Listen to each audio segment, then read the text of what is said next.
from Indonesia, all the ministers attending. I would like also to acknowledge the presence of many notable CEOs from Latin America and the Caribbean, and distinguished participants from the ASEAN Business Advisory Council. Ladies and gentlemen, I'm very honored to be invited to address this distinguished body. As we all know, that peace and prosperity is driven by economic activity, by the role of the business community, the role of entrepreneurs, the role of industry. Without the dynamic participation of the economic sector, basically we cannot have growth and prosperity. Without growth, we cannot alleviate poverty. We cannot create relevant employment. Therefore, I am very happy and very honored to address you, the drivers of economic growth in the Pacific region. The Pacific region, I think, is one of the most dynamic areas of the world. Economic growth, potential technological achievements, the demographics, the resources available in the Pacific, in the Indo-Pacific regions, all point to a bright economic future for all. We have at the present geopolitical tension, but I am an optimist in the interests of humanity. I believe that the leaders of the great powers of the world, in the final analysis, will always opt for the common good. Rivalry is historical. There will always be rivalry. But our planet has become smaller. We are now in a planet full of technological breakthroughs. The tremendous breakthroughs in technology demands that leaders be more wise, be more patient, be more accommodating, because the power of technology can bring significant progress to human life, but the power of technology can also destroy human life very fast. Therefore, I always choose the path of collaboration, engagement, communication, negotiation. Yes, we have to uphold and live by common laws, by international rules, but we must also have common understanding of everybody's interests. I come from a country now, Indonesia,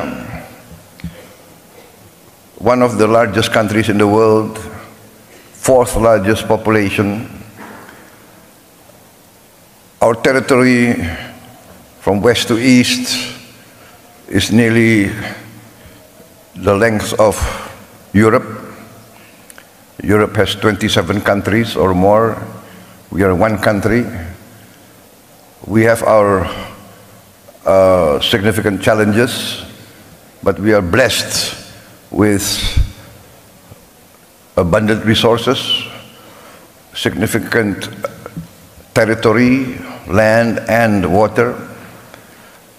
We have the fortune of being able to, in a few years, be completely self-sufficient in energy, self-sufficient in green energy. We will be perhaps one of the few countries that can achieve 100% renewable energy within a few years. We can replace fossil fuel by renewables. We have the largest geothermal potential. I think 60% of the world geothermal energy potential is in Indonesia. We have a potential, of course, solar energy, but our main strength will come from bioenergy, from the plant-based fuel that we can produce.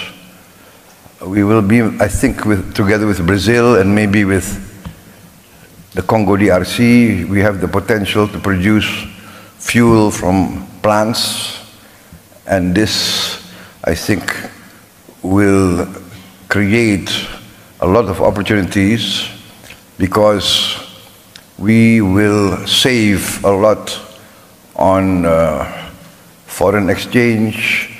The funds will circulate within our own economy. We also are blessed with critical minerals and other vital resources for modern life. And also I've been discussing with Peru, the Peruvian government.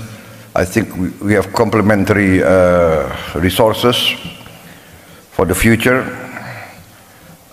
We have managed to have a prudent economical and fiscal policies in the last years. We managed to maintain growth even after the COVID. Our growth now is about 5%, higher than the global average. Our inflation is at 2%. We have challenges. We still have, I would say, we still have poverty at a large scale, large level, which I'm determined to bring down. And we do have a significant percentage of our children malnourished. I'm also determined to address these problems head on. Ladies and gentlemen, I am a firm believer in the role of private business. Before I entered government, I was also a businessman, an entrepreneur, so I do understand from both sides the concerns, the challenges faced by private business. I think private business wants certainty of the legal system.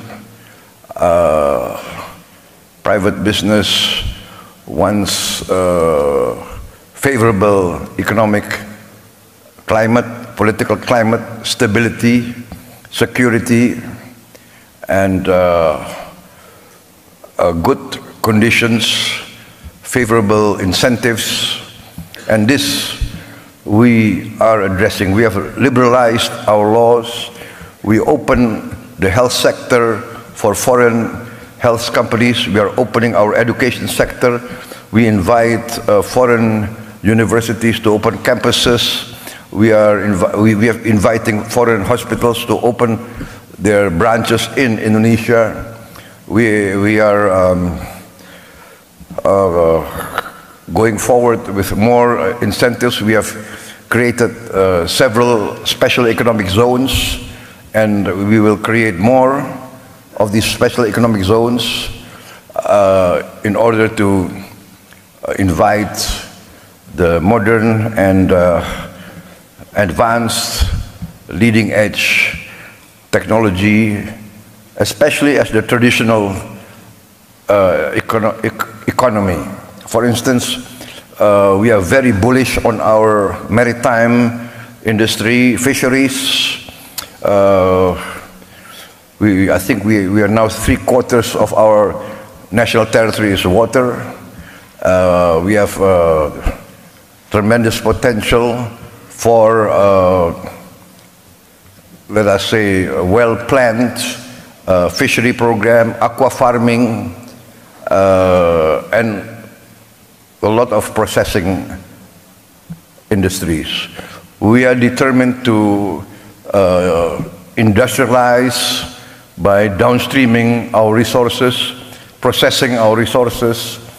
We have 26 commodities which we are determined to have a processing industry.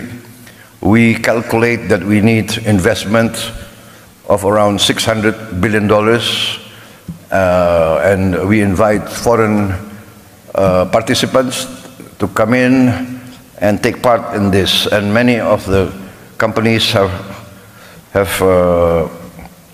been involved in our economy for many, many years.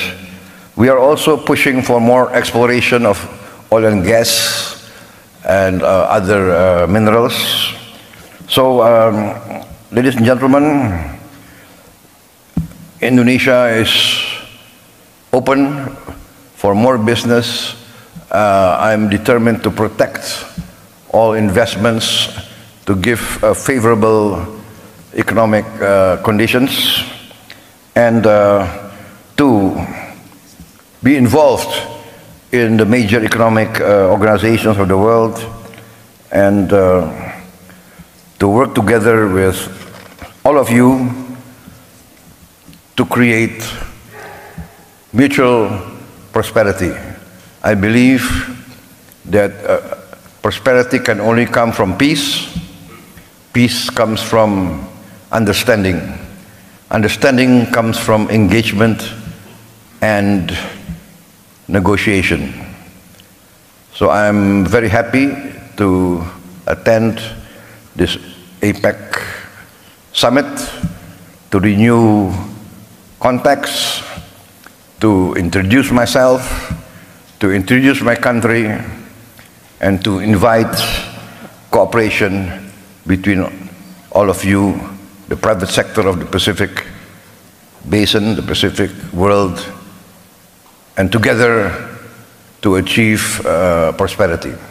Prosperity, in the end, I would say, guarantees peace and stability. Ladies and gentlemen, I think that concludes my remarks, and once again, thank you for inviting me, and I wish this APEC Summit, this APEC CEO Summit also to be very successful.